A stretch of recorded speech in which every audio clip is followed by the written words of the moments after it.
Good morning, everybody. We're live here from the birdhouse, and we are in mid-December.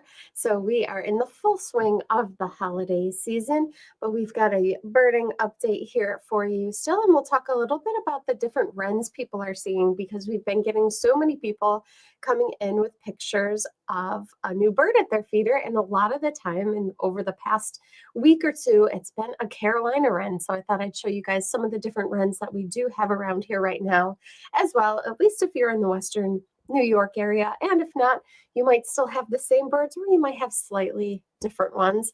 As always, we love to know what kind of birds you are seeing, so you can put those in the comments. If you have questions, you can throw those in there too. And or you could just say hello.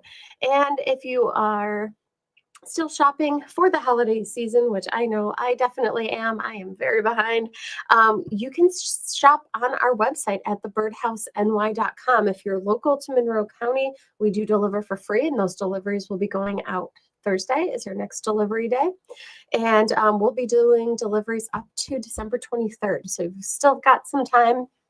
And of course, we're open 7 days a week, and we do have extended hours. So we're open till 8 p.m.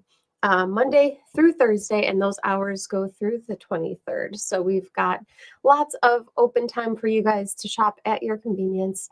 And even if you're not local, you can still shop on our website, thebirdhouseny.com, and we will mail your package right to you. There's still a little bit of time to get those packages out, but we'll get started. So first of all, if you are going out birding along the lake especially, or along the bay, along any kind of body of water, if you're looking for ducks or possibly even things like snowy owl, of which there haven't been many reports of recently over the past month or so.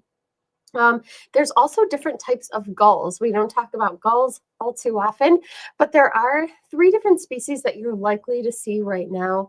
And the 3, and this one right here is a very common species that you're probably likely to see no matter where you are on the East Coast, the ring-billed gull. And ring-billed gulls get their name because they do have that stripe which goes through their bill. So you can see that really easily right here in these pictures. This is our most common gull that we have around here. Super, super common, not only around water, but even around in parking lots and things. Lots of ring-billed gull around. But then there's also the larger, what's called a herring gull. So if you see a gull that looks a little bit larger than that ring-billed gull, it could very well be a herring gull. And if you look at the bill of the herring gull, it doesn't have that stripe that goes through its bill, but it does have a little red dot that you can usually see on the bottom of its bill, a little reddish colored dot. So herring gull are out there. And then there's a pretty large gull out there called the great black-backed gull, which is significantly bigger than both the ring-billed gull and the herring gull. And it has a very dark colored back. So if you look at the herring gull and the ring-billed gull, you'll see that they're very white with a gray back, but that great black-backed gull has a very, very dark back. So that is going to be seen around in the area. That's been seen all along the lake shore here. So other things to look out for if you are by the water, things like bald eagle. If you can find any open, unfrozen bodies of water, keep an eye out for bald eagle. They will be here all winter long. We've been having some pretty cold weather, so a lot of things are frozen over. But if you do find a patch of water unfrozen, definitely will have bald eagle around. And then as far as other birds of prey out there, northern harrier, reports of northern harrier are around in fields. They like to soar low over fields and over marshes as they look for their prey items. The males are gray in color. The females are more brownish in color. But if you look at these 2 pictures here, you'll notice that they both have that white, what's called a rump patch. So both of those are, both male and female will have that white coloration, which is a really good way to identify that you've got yourself a northern harrier. Rough-legged hawk, they will come down here for the winter months. There's been some seen around the Montezuma complex, around that area. And rough-legged hawk get their names because they do have feathers that go down their legs to, all the way down to their feet. so they don't have those bare legs that most hawks around here have. But the rough-legged hawk have they can have some different types of coloration, but you'll notice they look quite a bit different than the red-tailed hawk. So they're similar in size to the red-tailed hawk, but their coloration is different. And you can look at these two pictures to kind of compare. The red-tailed hawk will most of the time have a reddish colored tail, although if they're in their juvenile plumage, it's not as obvious. But the red-tailed hawk will have what they sometimes call dark colored armpits here. Right next to their body, they have this dark coloration on their wing. The rough-legged hawk doesn't have that coloration right next to its body on its wing, but it does have a little dark patch further along on its wing. So those are a couple ways to tell the difference. And if you look at the legs of the rough-legged hawk, you can see all those feathers that are on it too. So red-tailed hawks are going to be here all winter long. They're here all year long, but the rough-legged hawk comes down here just for the winter months. And what you're most likely to see in your backyard is going to be things like Cooper's hawk. We just had a Cooper's hawk here at the store this morning chasing birds underneath one of the staff's cars. So they are definitely out and about, and they are known to go after birds at feeders. So if you're seeing a bird of prey in your yard, could very well be a Cooper's hawk. That was my first time ever seeing one hunting like that for some birds underneath somebody's car. So that was pretty interesting, but they are definitely around. And then wrens, we've been getting lots of reports of the Carolina wren, which is this bird right here. They are very vocal, so they sing quite a bit. They'll sing all winter long, and they've been coming to feeders. We've been getting lots of customers coming in with Carolina wrens clinging onto suet feeders, eating from suet. They will eat the sunflower hearts. They'll come to sunflower seed feeders. So it seems like, especially as the weather gets colder and food gets more scarce, the Carolina wren will make an appearance, especially at bird feeders. A way to tell that you have the Carolina wren is, of course, they have that kind of wren posture, if you will. They're kind of a roundish bird with a tail that sticks up in the air. But the Carolina wren is pretty reddish brown. It's almost like a chestnut brown. They have a very buffy colored breast, and they do have that bright white eye stripe, that white eyebrow above their eye. So definitely be on the lookout for Carolina wren. Now, in the breeding season, more in the spring and summer, you might come across the Carolina wren, but then you might also have house wren. Both of these species will nest in cavities. So if you put out wren houses, you might get either. But the house wrens are also very vocal. They're not here right now, but if you're down south, more in the Carolinas or south of the Carolinas, you might just still be getting house wrens in your yard. They don't have that bright white eye stripe that the Carolina wren does. You can see that they're not as reddish brown in color. And they do have a pretty short tail, and they have a pale colored throat, and they have a lot of barring on their wings and tail. So they do look quite a bit different than the Carolina wren. So Carolina wren will be here all winter long, but the house wren has gone south for the winter, but they'll come back in the spring. And if you have wren houses out, this is most likely the wren you'll get in that house, but the Carolina wrens are cavity nesters too, so you could get them also.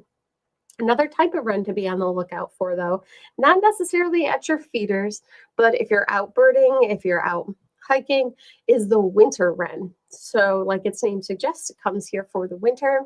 It's smaller than the Carolina wren and the house wren, and it is usually described as a plump, round ball with a stubby tail. So little wren. It does have that eye stripe, but it's not as distinct as the Carolina wren has. So the Carolina wren has that really white eyebrow. But the winter wren, while it has that eyebrow, it's not as pronounced. So the winter wrens are around. And then again, more in the warmer months when there is more open water, we also have what's called a marsh wren, which can be found in marshes, perched on cattails. And they have a rusty brown color with white streaks on their back.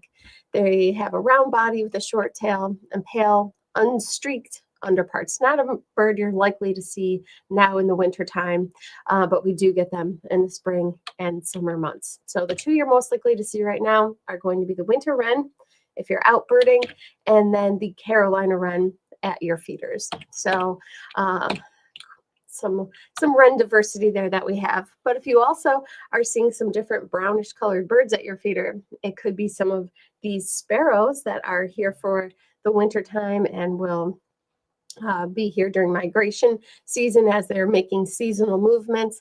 But people are definitely reporting white-throated sparrow at their feeder. They have a long tail, a small bill, and most of them have a very distinctive white throat patch. They also will have a yellow spot between their eye and their bill. So look for these at and underneath your feeders. The white-throated sparrow, I've been getting them in my backyard at my feeders on the ground.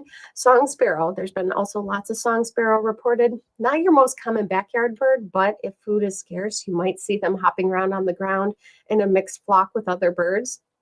They have a lot of streaking on their breast, which usually will also include a black dot on their breast. You can kind of see that here in the picture. They do have a nice little mustache stripe right here on their face. And in the spring, they sing like crazy. They also have a pretty long tail comparatively to other sparrows too, but lots of streaking and striping on the song sparrow. And another type of sparrow that comes down here for the wintertime is going to be the American tree sparrow. You might see these guys at your feeders. They have that rusty cap and they have that rusty line that goes through their eye. They have what's called a bicolored bill. The top part of their bill is black, the bottom part is yellow, and they don't have much streaking on them. So that is the American tree sparrow. And also, if you're by water, if you are by open water, sometimes swamp sparrow people get. And they have a grayish face and collar. And they have more of a rusty dark cap on their head, a dark line that goes through their eye, which is going to be darker than the tree sparrow. And they're very reddish brown in color. So this is going to be a bird you'll find more by the water, but you might just happen upon it.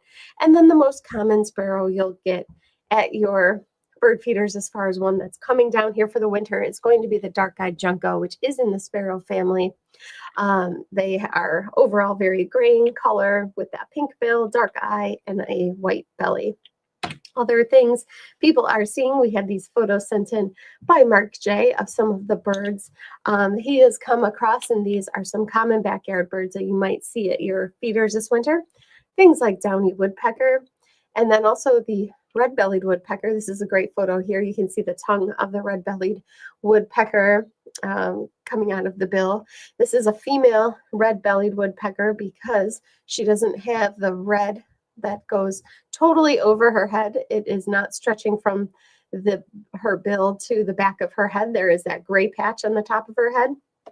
So that is how you know you've got yourself a female red-bellied woodpecker. Here's another picture of the female red-bellied woodpecker. If you have a red-bellied woodpecker that has red that goes from its bill all the way back to the back of its head, that's going to be a male red-bellied woodpecker. So the downy woodpeckers are going to be here all winter long. We have them all year long. Same as the red-bellied woodpeckers, the hairy woodpeckers, the flickers, the pileated woodpeckers.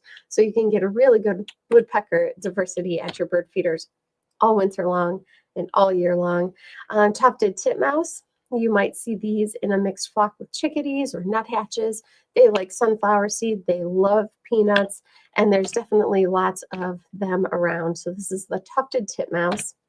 And then blue jays. Blue jays absolutely love peanuts. If you're trying to attract blue jays, they like the peanut pickouts, but they really love the peanuts in the shell, like this blue jay has right here. So big flocks of blue jays have been seen in certain people's yards, all coming together to feast on things like sunflower seed and especially peanuts.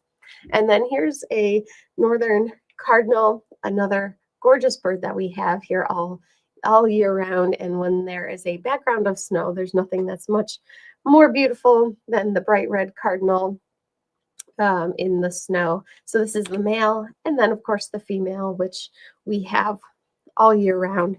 And some people get big flocks of them in the winter when they're less territorial with one another. They do tend to form pretty large flocks. So you might have more cardinals now in the wintertime than you will in the spring when they start to they start to get more competitive.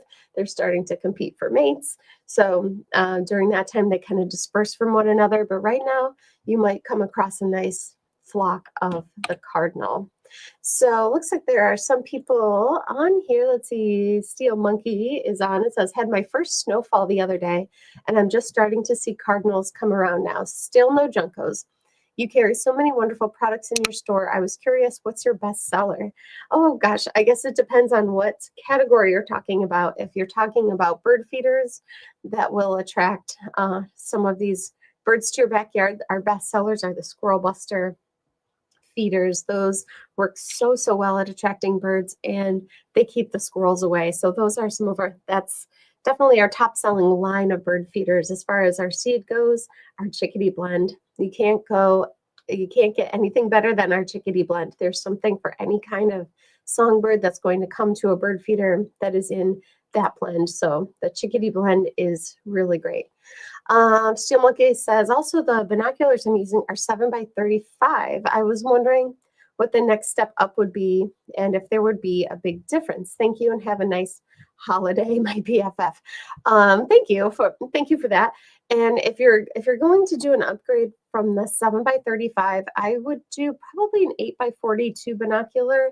That will give you a little bit more magnification. And then if you wanted even more magnification, you could also do a 10x42 binocular, which will give you more magnification, but not as big of a field of view. So you won't be able to see as much in your viewing area when you're looking through the binoculars, but things will look a little bit closer. So most birders, I would say, go with an 8x42 binocular, and we still do have some specials going on those binoculars, especially the Nikon binoculars.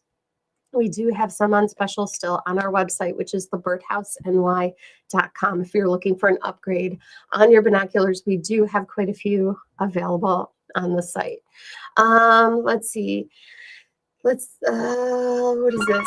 Tweetin Tifada, I'm not saying that right, I'm sure, is saying the wrens love mealworms. Yes, they do. A lot of birds will eat the mealworms, and wrens are definitely one of them. The woodpeckers like the mealworms. In the spring and in the summer, when a lot of the birds are feeding their young insects, they will go for the mealworms and feed them to their babies and eat them themselves. Some birds will switch more to seed and a fruit diet in the wintertime, but if there are mealworms available in your seed mixes or at your feeders, they will definitely eat them even in the wintertime. And one thing you can do is, if you don't want to give live mealworms, if it's too cold out, those live mealworms can freeze and die. You can always feed freeze-dried mealworms to your birds, and you can mix that in your seed mix, or you can offer those in just a little cup feeder separate from your other seed options. But yeah, mealworms are great for the wrens, and other birds will go for them too, even in the winter months. So it looks like that's everybody's comments and questions for the day. We'll be back live on Saturday with another broadcast. Every day we're getting closer to Christmas. We are getting busier and busier, so definitely stop on by. We still have lots of fun stuff for you here at the store.